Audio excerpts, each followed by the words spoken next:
Hello everyone, Grandmaster Josh Friedel here. And today I wanted to talk about developing a tactical eye. This is a kind of really important topic and something which I know a lot of my students struggle with. Every player struggles with it to a certain extent, and that is not necessarily tactical ability, but the ability to spot opportunities and tactics for yourself and your opponent within your games. What a lot of people sort of come to realize is that the two things are not necessarily always linked. Um, and I actually want to use this first position as a great example of this. So, in this position, if you'd like to solve it, please pause your video. It's white to play and win. So take your time. This actually occurred in a recent game. You may have even seen it. I know it made the rounds on social media and stuff like that. Um, so if you want to pause and try to figure it out, it's white to move and try to win. So for those of you who haven't gotten it, basically the idea is that you play check, very forcing move. The king moves to h7, rook h8 check. This is the cool idea. So if the king tries to move up, you can simply check it a couple times, and that king is in huge trouble, to say the least. It's also worth noting that in the starting position, white's up a piece, but white's king is also a bit precarious on h3. So important thing to note. But the basic tactical pattern is king takes h8, queen a8 check. So you have this nice little... so if the king moves up to h7, you have this nice fork attacking the... I want to say skewer just because there's so many things on the diagonal, but it is indeed a fork. Black would have to sack their queen, you take, and it's game over. Of course, black doesn't have to lose this way, that black can play here with the idea that on queen takes rook, you play up. But the whole point now is that white's greatly simplified the game. There's no real threat to the king now that the rook is missing. So, for example, white could retreat their queen somewhere, queen c5, even queen c4. I don't think giving up the e-pawn is that big of a loss. Something like this should do the trick pretty easily.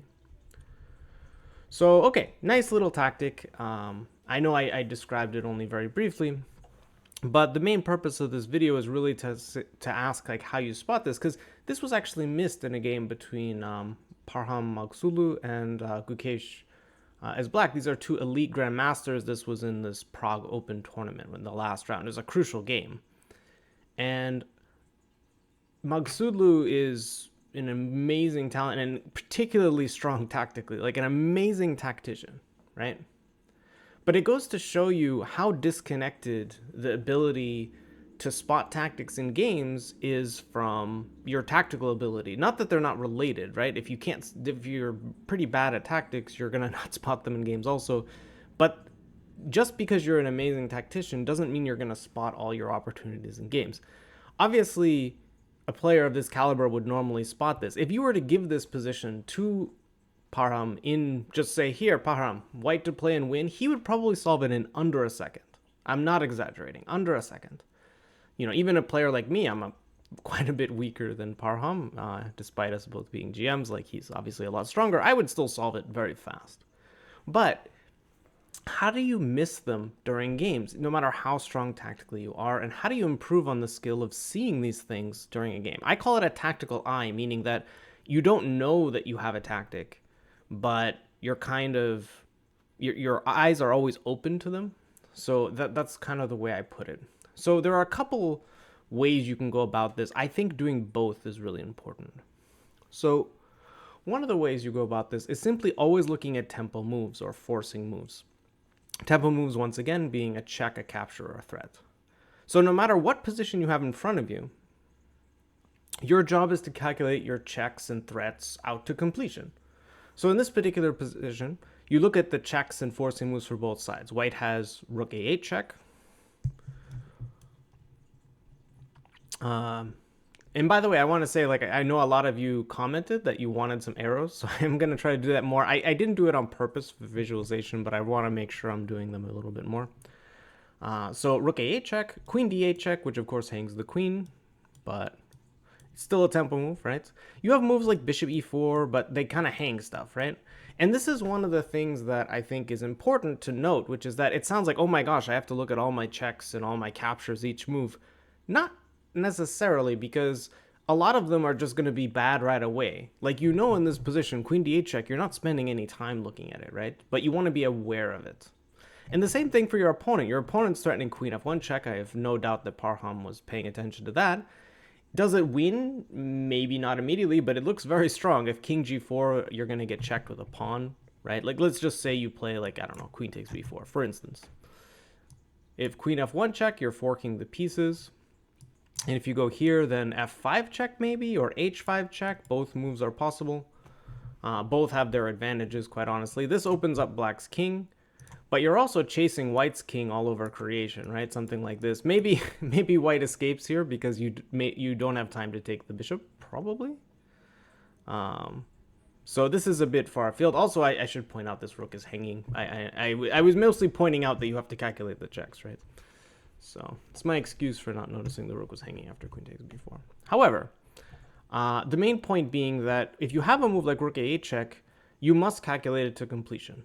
This is just one rule. So rook a8 check, king h7, right? Then again, how many checks do you have? Queen f5, bishop e4, clearly awful. Rook h8, here we go.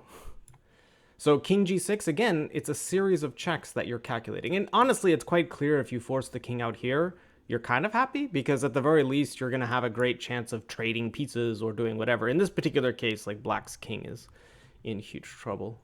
But it's quite clear it's good for you. And after king takes h8, in a lot of cases, you'd go to here and be like, well, I'm out of checks and out of tricks, so I guess I stop. But if you spot queen a8 check, once again, another check.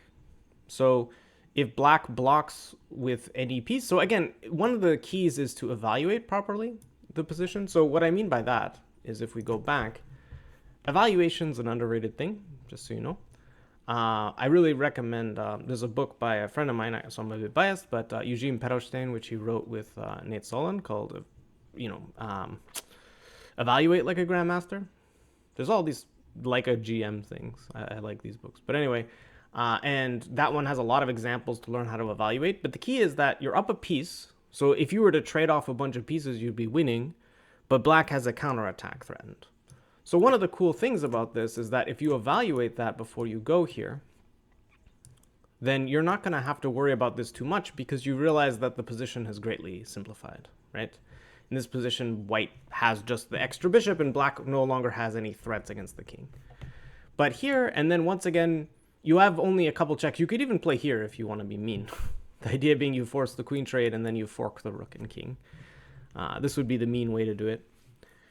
So you can get there just by forcing yourself to look at all the checks and captures. I highly recommend this all the time for you and your opponent, every position. And you can avoid missing opportunities for yourself or missing, strong moves for your opponent by doing this. This is something that's said a lot, right? You always look at your checks, captures, threats. You just do. And you get in the habit of doing it so much that your brain kind of does it automatically. But once again, it doesn't always work. Even a player this strong, like Parham is 2,700 plus, like as strong as they become, basically. And he didn't see it, which tells you that even players who are remarkably strong, their brain doesn't automatically do it. So getting in the habit of doing it manually, meaning every position, okay, my checks, my captures, my threats, things like that, and calculating them accurately. There's no real substitute for it either. If you don't do this, you will miss stuff. It's guaranteed. Not that you still can't miss things. Just by nature of being human, you're going to miss things. But the number of things that you miss will be greatly reduced if you get in that habit. So the other way, and I actually believe in using both in tandem, is really based on the fact that human beings, unlike computers, are much more pattern-based. The reason why for us, learning tactical patterns is so important is so that our brain will spot them right away. And it helps spot them automatically. For example, if you ask a 2400 to find a fork, for instance, or like a master player, say, they'll find a fork within a second if there's an obvious fork every single time. Whereas sometimes players who are less experienced will have to think longer. And it's just because the tactical patterns are so ingrained in the master's head that it becomes just automatic. And again, computers do not have to do this. They can simply calculate, sort of. so to speak, right? Like they can just look ahead and they calculate using tempo moves, right? Checks, threats, captures, etc. They can simply look at every possibility. We can't do that. So learning the patterns makes it much easier for us as human beings to calculate properly. So a lot of the patterns are to do with seeing how pieces interact. So the big thing to notice about this position is at the moment, our pieces are not very coordinated. They're kind of scattered, and this king is weak and all of this. But one thing I would definitely pick up on is that at the moment, these pieces are in a line. And with the black king going here, they're all kind of lined up, which makes them vulnerable to a potential bishop. Now, again, a lot of positions this doesn't matter. A lot of the times you notice something like this, but there's no way to take advantage. It's like, who cares? But you kind of keep them in the back of your mind, right? This is kind of what I mean about developing a tactical eye. You have these ideas in the back of your mind. So you're sort of on the lookout for them. And it can make it a lot easier to spot things. Yes, you should get there by just seeing your tempo moves, kind of brute force method. And I believe that you should always kind of be doing that. But in order to actually spot the idea, you have to kind of go back to your patterns sometimes. Sometimes the patterns will help push you in the right direction or alert you as to a position where there might be a tactic. Because no one is there whispering in your ear there's a tactic, hopefully. If they are cheating, please don't do it.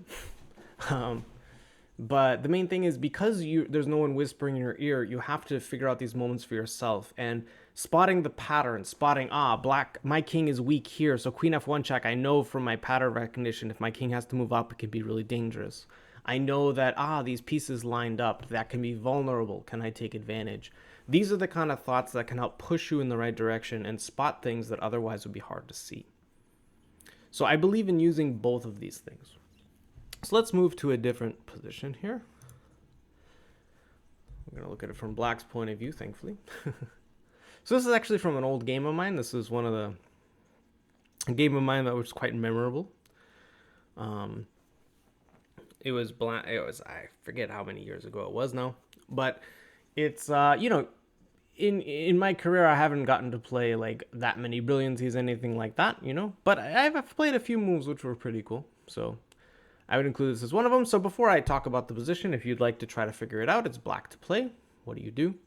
And I understand that telling you what it's one side to play kind of gives away that like it's not part of the tactical eye thing, but I wanted to illustrate how it can work still. So it's black to move, see what you can do. I'm not going to say exactly what you're looking for, but black to move, see what you want to do. Pause your video.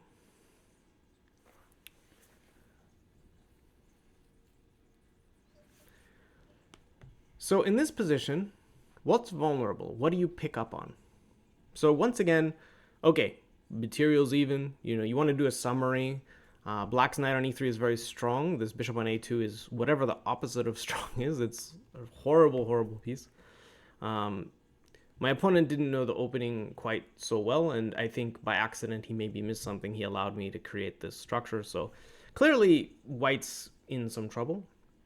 But the question is, how do you know there's a tactic here? How do you know there's something in particular?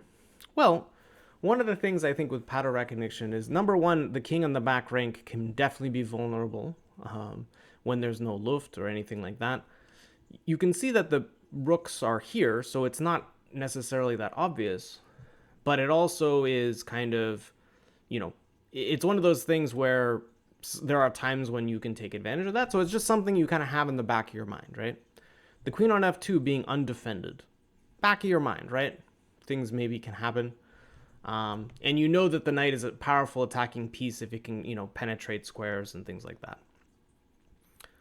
But it's really hard to just come up with, an idea or a move right away. It's one of those things where if you've seen this pattern before, the one that was played in the game, it makes it a lot easier. Like much, much easier. So the correct move... So, honestly, like well back before this position, my plan was just to play normally, right? Rook e6, rook a, e8, just develop normally. Black's position is pretty strong. No real complaints, but I'm not winning right away or anything like this. But then I spotted a tactic when I got to this position, and I was quite happy to play it, and that move is knight d1. Again, one of the cooler moves.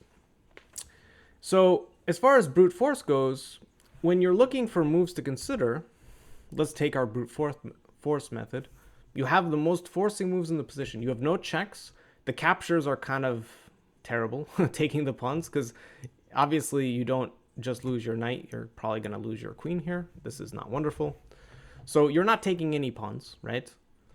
Any knight move is a significant tempo move because of the queen, but most of them are kind of not that great. You could play knight d5 as the only move that defends the queen, but this is clearly not so special. You're kind of giving away your attack. If anything, maybe white tries to hammer away at the pawns to get the bishop open. If black tries to go here, you play here. Again, opening that piece, at least you have some decent chances. So these are obviously not moves to look at, but knight d1 is kind of a cool move. So it's one of those things where if most of you or most people, when they look at this move, their brain sometimes will automatically eliminate it because they're hanging a queen, right? But if you've seen more tactical patterns, if you've done a lot, you might have seen, but there are some tactics involving the back rank. Remember I mentioned the back rank. And it's also a move where you can calculate this out. So this is, again, where brute force will get you there. So the idea is that what are the tempo moves white has? There aren't that many. There's queen takes b6. There's rook takes e8 check. You can take the knight with either rook, but then I will take your queen. It's always nice to indicate what the threat is. Taking the queen is a huge threat. So if queen takes queen, the idea is rook takes e8 check. And knight f2 mate. One of the prettier kind of smothered mates you can get. So kind of nice. And in this position, so my opponent took on e8 here. And now it looks even crazier, right? It's easy to just go, oh, well, queen takes queen, rook e1 check. But once again, because the queen is pinned, this is a smothered mate. Sort of very nice. That's an even cooler one. Imagine if the game ends this way. You're actually down a whole queen and you're mating. So you don't get to do this again, this is like once or twice in your playing career. You get lucky enough. I got lucky enough to be able to play this move. But of course, my opponent was an FM, like a very strong player. And he is not going to give up without a fight. He plays this move. So once again, the position smells, right? There's like, okay, you have knight f2 check. You have all this stuff, right? You have, potential against the king. You have, all these things happening for you. But how do you find the actual winning blow? How do you finish off the game? So again, if you'd like to pause, go for it. But it's one of those positions where it's clear you smell something's up, right? You don't need a really amazing tactical eye to be like, okay, like there has to be something here. Like there's definitely something here, but the question is how do you find it, right? So again, pause your video and see what you come up with. So the problem with this, right, is that you can check anywhere all over creation, but there's nothing really you can do. There's no piece you can attack. Of course, you could go and take this pawn, but this is a bit lame, right? The knight's now not great. It's still a very good position, but you're definitely not attacking or doing anything too significant here. So the main issue that you have in this position is that the queen is on a light square, so you're unable to check it. So the cool idea, and again, it is one of the most forcing moves, the move rook e1. And this is, again, another pattern recognition thing. You smell something's up, right? That's the eye kicking in. You look at your forcing moves, knight f2 check and rook e1. And here, of course, white can sack the queen, but the idea is that you play knight d3 check and you win the queen for a knight. So this is what happened. You still have a bit of work to do, but the queen will really demolish the rook and bishop here. You just have to not fall for mate. I think I played king f8 or something, or g6, one of those moves, and I, was pretty easy to win. But I want you to note that, again, a lot of this kind of thing comes from a combination of factors. Number one, okay, something looks funny, the bishop's bad, the back rank. You look at your forcing moves, and then you calculate them in a kind of methodical way. But you have that little assist from the pattern recognition center in your brain. This is why doing tactics, doing mates is so important. The pattern recognition thing kicks in and tells you, there's something here. Because I have to tell you that, I calculated it all, of course, quite carefully. If you're going to give up a queen, you have to be sure. But because I had seen these patterns before, specifically the pattern with knight d1 disconnecting the rooks, because I had seen this pattern before, I knew that I was not that surprised. So the calculation becomes easier because if you've seen a pattern before, it's so much easier to calculate. The main worry with this is that sometimes patterns don't work properly. And sometimes your patterns will not, function the way you want, which is why you need that critical calculation to assist these things. And I actually want to show you why in the last position here.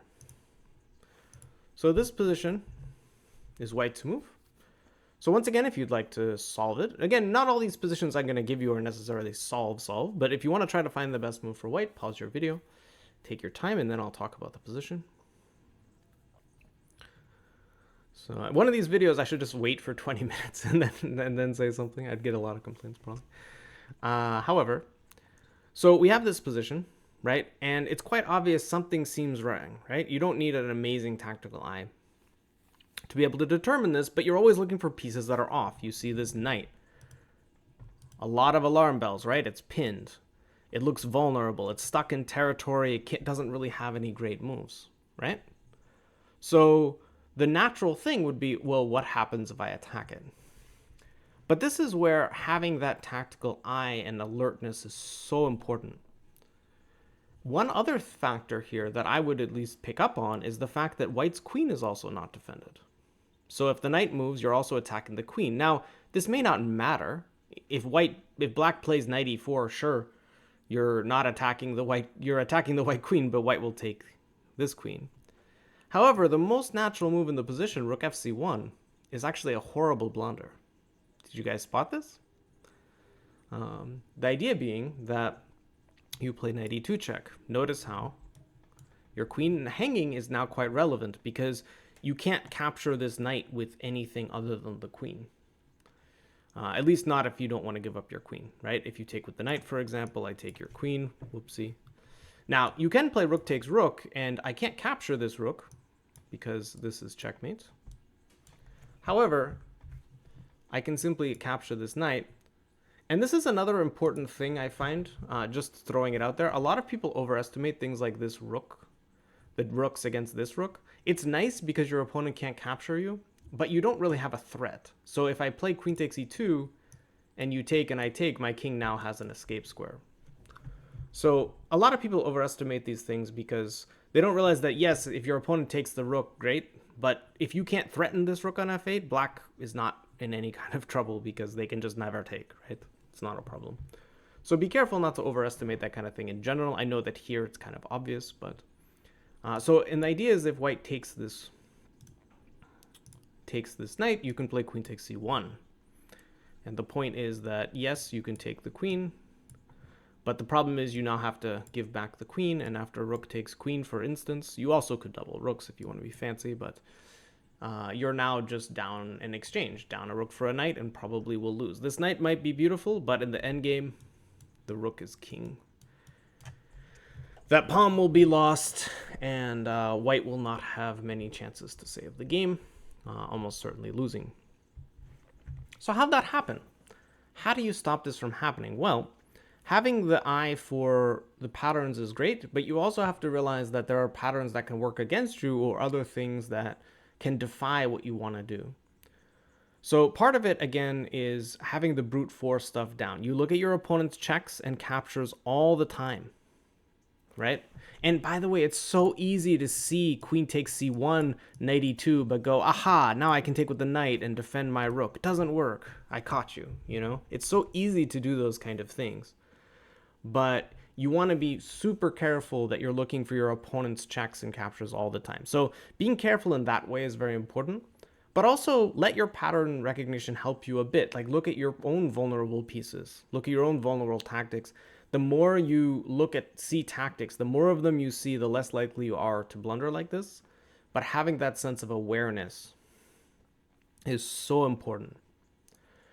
And as you play your game, you want to be able to spot the vulnerabilities in each position, be able to spot the checks and the captures. Just spotting them alone is a good exercise. Like just make sure you see all the checks, captures, and major threats, right? I usually say attacking a pawn, unless it's a really dry position, is often not even much of a tempo move, but even that can count, right? Especially if there's not a lot going on. But keep in mind that just because your opponent has a vulnerable piece or has a vulnerability, it doesn't mean that automatically you should have anything in particular. It often just doesn't work that way. So you want to have that tactical eye, but you want to have, the pattern recognition, but you also don't want to be, just assume things work because you've seen a pattern. That's a very common error. So as far as what the best move here is, it's actually this move knight c6, I believe. So the idea is that this is a bit of a surprising move because you're giving up that beautiful knight. But the fact is, this knight on c3, if you can't get rid of it easily, and in this particular case, it's actually really, really annoying, then it actually is kind of a thorn in your side. And you don't want black to like double on the c file. Then things start to get really annoying. So this move's kind of cool because this knight has some trouble moving effectively. And you do have some nice tricks. For example, if knight takes b5, you can actually just trade queens. And then you're the one with the tactic. And note how your rook's hanging, but you can take on c8 with the rook. Your knight defends, you're up a rook for a pawn. It's game over. So after knight c6, black has to capture the knight, and then you take this knight. And the whole point is that if your opponent takes here, for example, and allows a very strong pawn, this pawn is super strong now. With the rook behind it, a lot stronger than the a pawn, which is harder to support. The d pawn's also a bit weak. This kind of position, I think, is quite good for white. So probably black should try to retreat, but now you can double rooks, for instance, and you clearly have lots of pressure on black's pawns. Maybe, certainly not winning or anything like that, but I definitely would take white. Notice also how this pawn is now pinned, which can be quite useful as well. Probably black goes here, but then this passed pawn, you can even cement it with a move like a4. You can put pressure on these central pawns. I wouldn't say hanging because this pawn is not a backward pawn, but definitely I would take white, But that's the best you have. You're not winning. You don't have anything. Chess does not owe you anything, is what I've learned, no matter how amazing the position looks or whatnot. So just something to keep in mind. But yeah, so the key with developing your tactical eye is to, number one, always have that like lookout, right? It's kind of like, the bird in the back of your head is going like, it's chirping when something's off. It's usually to do with a piece that's vulnerable or anything like that. Always have an eye for that. Calculate your tempo moves and your opponent's checks, captures, threats all the time. And make sure you calculate them thoroughly to the end, as much as you can. And you're going to avoid a lot of accidents and avoid missing opportunities for yourself quite often. Another way you can practice this, which is a bit trickier to do a video version of this, so I decided not to, but you can play over a game and simply every move go, is there a tactic here? Yes, no, okay. Is there a tactic here? Every single move, right? It gets kind of tedious, but it's one of those things where it really helps because then you get in the habit of just always looking, always spending that extra minute to see if there's a tactical possibility for one side or the other. And quite often there isn't, right? So many positions, most positions there isn't a tactic, right? But when you always have it in the back of your mind, you always have that voice, it will make you a more cautious player. It will make you spot more opportunities for yourself and avoid falling into any kind of pitfalls. Anyway, I hope you found this useful. Definitely subscribe, like, all that internet stuff. That's wonderful.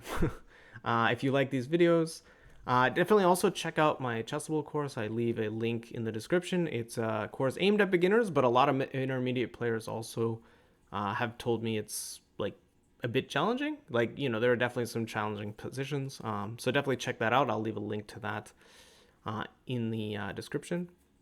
And once again, thanks again for checking out my channel, and the feedback on my videos has been really great. And I wanted to thank all of you for commenting and, saying what you liked and didn't like. I mean, it's really, really useful, and I'm glad you derive benefit from these, and it makes me want to do more. So anyway, thank you, and I will see you next time.